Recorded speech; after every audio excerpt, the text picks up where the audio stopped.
ചോരക്കളിക്ക് വിരാമമിടാൻ ഒടുവിൽ നിർണായക നീക്കം.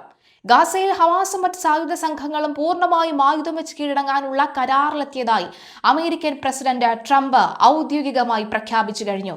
ട്രംപിന്റെ നേതൃത്വത്തിലുള്ള ഈ ബോൾഡ് ഓഫ് പീസ് തയ്യാറാക്കിയ സമാധാന പദ്ധതിക്ക് ഹമാസ് പൂർണ്ണ അംഗീകാരം നൽകിയതായും ഇത് സംബന്ധിച്ച ഔദ്യോഗിക പ്രഖ്യാപനം ഉടൻ ഉണ്ടാകുമെന്നും മുതിർന്ന ഹമാസ് നേതാവ് തന്നെ BBC-യോട് സ്ഥിരീകരിച്ചു കഴിഞ്ഞു. ഗാസയിലെ സമ്പൂർണ്ണ നിരായുധീകരണത്തിനുള്ള സമാധാന നിർദ്ദേശം അംഗീകരിക്കാൻ തങ്ങൾ സന്നദ്ധരാണെന്ന ഹമാസിന്റെ ഈ നിലപാട് മേഖലയിലെ നയതന്ത്ര സമവാക്യങ്ങളെ പാടെ തിരുത്തിയെഴുതുന്ന ഒന്നാണ്. ട്രംപ് പ്രഖ്യാപിച്ച 20 ദിന സമാധാന പദ്ധതിയുടെ അടിസ്ഥാനത്തിൽ ഈ ചരിത്രപരമായ കരാർ രൂപപ്പെട്ടു കഴിഞ്ഞു.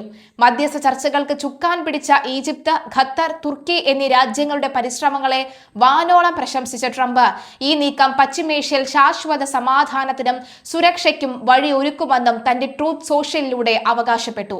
എന്നാൽ ട്രംപ് കൊണ്ടുവന്ന നിർദ്ദിഷ്ട കരാറിലെ വ്യവസ്ഥകളിൽ ഇസ്രായേൽ ഒട്ടും തൃപ്തരല്ലെന്ന വാർത്തകൾ പുറത്തുവരുന്നത് വീണ്ടും ആശങ്ക വർദ്ധിപ്പിക്കുന്നുണ്ട്. കൈറോയിലെ നടന്ന ചർച്ചകളിൽ അപൂർവ പുരോഗതി ഉണ്ടായതായി മാധ്യമങ്ങൾ റിപ്പോർട്ട് ചെയ്തെങ്കിലും നിർദ്ദേശിക്കപ്പെട്ട ഉപാധികൾ ടെൽ അവീവിന്റെ സുരക്ഷാ മാനദണ്ഡങ്ങൾക്ക് അനുസൃതമല്ലെന്നാണ് ഇസ്രായേൽ പ്രധാനമന്ത്രി ബെഞ്ചമിൻ നെതന്യാഹുവിന്റെ ഓഫീസുമായി ബന്ധപ്പെട്ട കേന്ദ്രങ്ങൾ വ്യക്തമാക്കുന്നത്. ഗാസയുടെ പൂർണ്ണമായ സൈനിക വിമുക്തതയും ആയുധ ശേഖരത്തിന്റെ പൂർണ്ണ നാശവും സംബന്ധിച്ച് വിട്ടുവീഴ്ച ഇല്ലാത്ത കർശന നിലപാടാണ് ഇസ്രായേൽ തുടരുന്നത്. ട്രംപിന്റെ 20 ദിന പദ്ധതി അനുസരിച്ച് വിന്യസിക്കപ്പെട്ടിരിക്കുന്ന വിവിധ ഘട്ടങ്ങളിലൂടെയാകും സമാധാന പ്രക്രിയ പൂർത്തിയാവുക. കരാർ പ്രകാരം ഇരു കൂട്ടരും നിലവിലെ തൽസ്ഥിതി തുടരുകയും ആക്രമണങ്ങൾ ഉടനടി അവസാനിപ്പിക്കുകയും വേണം. കരാറ് പ്രാബല്യത്തിൽ വന്ന് 72 മണിക്കൂറിനകം ഹമാസിന്റെ കസ്റ്റഡിയിലുള്ള മുഴുവൻ ബന്ദികളെയും തിരികെ നൽകേണ്ടതുണ്ട്. ഇതിന് പകരമായി ഇസ്രായേൽ ജയിലിൽ ജീവപര്യന്തം ശിക്ഷ അനുഭവിക്കുന്ന 250 പേരുൾപ്പെടെ 1700 ഫലസ്തീൻ തടവുകാരെ മോചിപ്പിക്കും.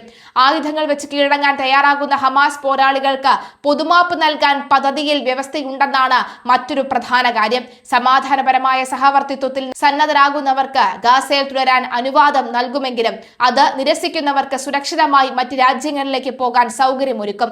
അതേസമയം ഗാസയിലെ തുരങ്കങ്ങൾ ഉൾപ്പെടെയുള്ള എല്ലാ സായുധ സൈനിക അടിസ്ഥാന സൗകര്യങ്ങളും പൂർണ്ണമായി തകർക്കപ്പെടുകയും സ്വതന്ത്ര നിരീക്ഷകരുടെ മേൽനോട്ടത്തിൽ നിരായുധീകരണം നടപ്പിലാക്കുകയും ചെയ്യും.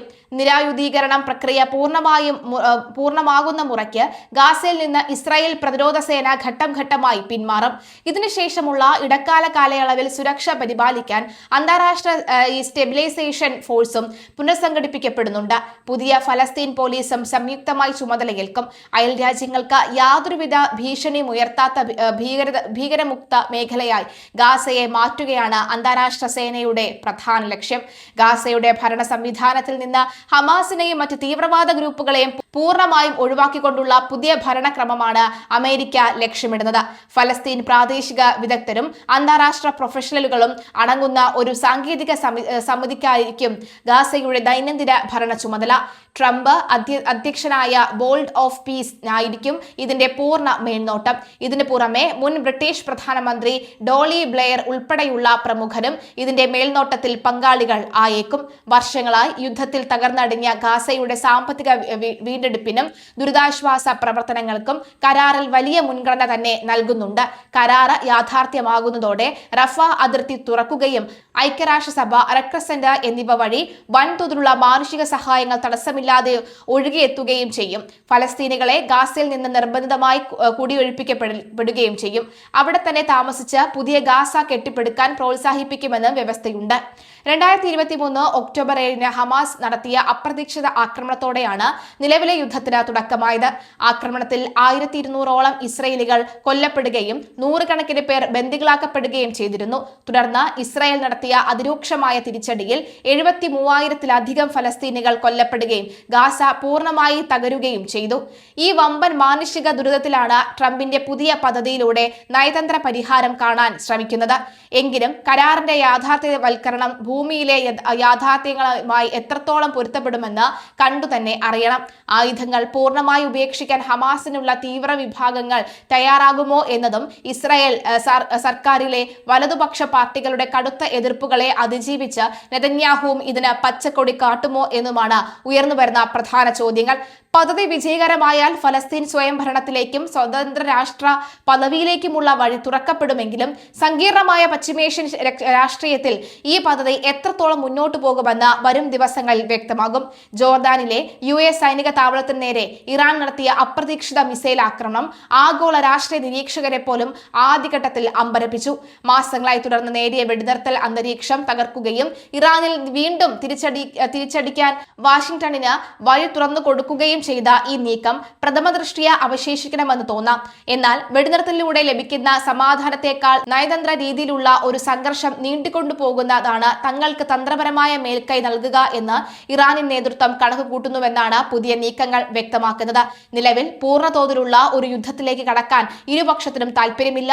കൂടുതൽ രാജ്യങ്ങളെ യുദ്ധത്തിലേക്ക് വലിച്ചിഴയ്ക്കുന്നതും എണ്ണവില കുതിച്ചുയരാൻ കാരണമാകുന്നു. സ്വന്തം സൈനിക ശേഷിയെ ആഗോളതലത്തിൽ തളർത്തുന്നതുമായി ഒരു വൻകര യുദ്ധത്തിന് അമേരിക്ക തയ്യാറല്ല. മറുഭാഗത്ത് ഉപരോധങ്ങളാൽ തകർന്ന സമ്പദ് വ്യവസ്ഥയും ദുർബലമായ വ്യോമ പ്രതിരോധ സംവിധാനങ്ങളുമായുള്ള ഇറാനും സമ്പൂർണ്ണ യുദ്ധം താങ്ങാനാവില്ല. ഈ ഒരു പശ്ചാത്തലത്തിൽ കേവല സൈനിക വിജയത്തിനപ്പുറം നിരന്തരമായ നയതന്ത്ര സൈനിക സമ്മർദ്ദം നിലനിൽക്കുന്നു എന്ന തന്ത്രമാണ് ടെഹ്റാൻ പയറ്റുന്നത്. മറ്റൊരു കാര്യം നോക്കുകയാണെങ്കിൽ ഇപ്പോഴത്തെ അവസ്ഥയിൽ ഒരു ശാശ്വത വെടിനിർത്തൽ ഉണ്ടായാൽ അത് ഇറാനെ സാമ്പത്തികമായി കൂടുതൽ ദോഷകരമായി ബാധിക്കും. ഇറാനിയൻ തുറമുഖങ്ങൾക്ക് എതിരെയുള്ള അമേരിക്കൻ ഉപരോധങ്ങളും അതേപടി തുടരുക തന്നെ ചെയ്യും. ആഗോള എണ്ണ വിപണിയിൽ നിന്നുള്ള ഒറ്റപ്പെടലും മാറുകയില്ല. എന്നാൽ ഇറാൻ സാമ്പത്തികമായി ഒറ്റപ്പെടുത്തി നിൽക്കുമ്പോൾ സൗദി അറേബ്യ, UAE, ഖത്തർ തുടങ്ങിയ അയൽ രാജ്യങ്ങൾക്ക് എണ്ണ കയറ്റുമതി സാധാരണ നിലയിലാകാൻ സാധിക്കുകയും ചെയ്യും. ഈ തിരിച്ചടി ഒഴിവാക്കാനാണ് ഇറാന്റെ നീക്കം. ഒരു നിയന്ത്രിത സംഘർഷം നിലനിൽക്കുമ്പോൾ കളിയുടെ വ്യാപ്തി മാറുന്നു. സൈനികമായും സാമ്പത്തികമായും വലിയ വില നൽകേണ്ടി വരുന്നെങ്കിലും ഹോർമൂസിന്റെ ഗതാഗത തടസ്സങ്ങളും ഹൂതികൾ വഴിയുള്ള ബാബ് അൽ മദബ് കടലിടുക്കിലെ ഭീഷണിയും ആഗോള കപ്പൽ ഗതാഗതത്തെയും എണ്ണ വിപണിയെയും നിരന്തരം മുൾമുനയിൽ നിർത്തുന്നു. ഈ അനിശ്ചിതത്വം നിലനിൽക്കുന്നിടത്തോളം കാലം ഇറാൻ ഉയർത്തുന്ന ആവശ്യങ്ങൾക്ക് കാതോർക്കാൻ ലോകരാജ്യങ്ങൾ നിർബന്ധിതരാകുന്നു. മേഖലയിലെ നയതന്ത്ര സമവാക്യങ്ങളെ പുനർനിർവചിക്കാനും ഇറാൻ ശ്രമിക്കുന്നുണ്ട്. അന്താരാഷ്ട്ര സമുദ്രപാതകളിൽ എല്ലാവർക്കും പൂർണ്ണ സ്വാതന്ത്ര്യം എന്നതിന് പകരം ഇറാന്റെ നിബന്ധനകൾക്കും മേൽനോട്ടത്തിനും വിധേയമായി വേണം കപ്പൽ ഗതാഗതം എന്ന് വരുത്തി തീർക്കാനാണ് അവരുടെ ശ്രമം. മലയാളി വാർത്ത plus, like, share and subscribe.